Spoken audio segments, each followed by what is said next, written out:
حامد و مصلی و مسلمہ کتاب فارسی کا چوتھا سبق۔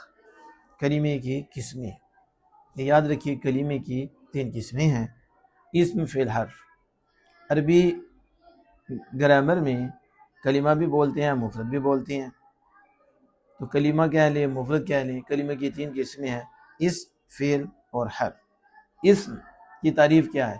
اسم وہ کلمہ ہے جو کسی شخص، کسی جگہ، چیز، زمانے یا کیفیت کا نام ہو۔ اسم ہوتے ہی نام ہے، تو یہ جگہ کا نام ہوگا، شخص کا نام ہوگا، کسی چیز کا نام ہوگا، کسی وقت زمانے کا نام ہوگا، کیفیت کا نام ہوگا۔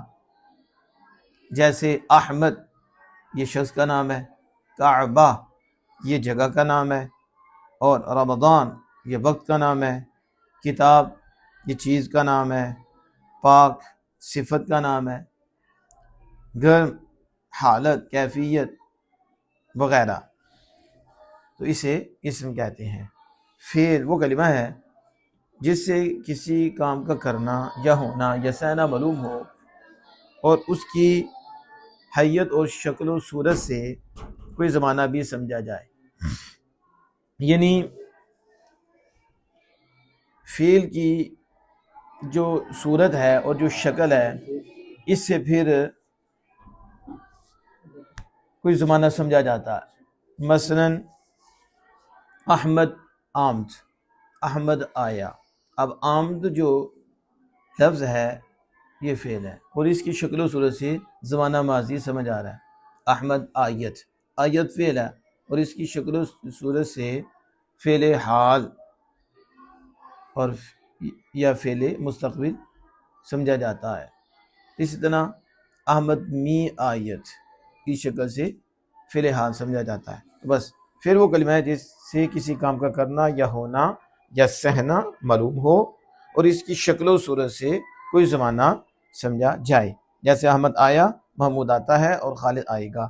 آیا آتا ہے اور آئے گا اردو میں ماضی اور مضارع اور اس سے حال یا مستقبل سمجھ میں آتا ہے۔ حرف وہ کلمہ ہے جس کے پورے معنی کسی اسم یا فعل کے ساتھ ملائے بغیر سمجھ میں نہ آ سکے، یعنی یہ اپنا پورا معنی بتانے میں فعل یا اسم کا محتاج ہوتا ہے، اکیلا یہ اپنا پورا معنی نہیں بتاتا۔ جیسے میں، پر، سے، تک، طرف، جو آپ نے عربی میں عن، سے، من، سے، علی، پر، فی، میں آپ نے پڑھے۔ اردو میں سے، پر، تک وغیرہ، اس سے اب پورا معنی سمجھ میں نہیں آتا جب تک اس کے ساتھ کوئی اسم یا فعل نہ ملایا جائے۔ یہ بھی عرب نہ تو کسی شے کا نام ہوتا ہے، نہ اس سے کوئی کام سمجھا جاتا ہے، یعنی یہ شے کا نام نہیں ہوتا، نہ اس سے کوئی کام سمجھا جاتا ہے، بلکہ یہ اسموں اور فعلوں کے ملانے وغیرہ کے کام آتا ہے۔ یعنی 2 اسم ہیں تو ان کو ملا دیا، 2 فعل ہیں تو ان کو ملا دیا وغیرہ، جس کے کام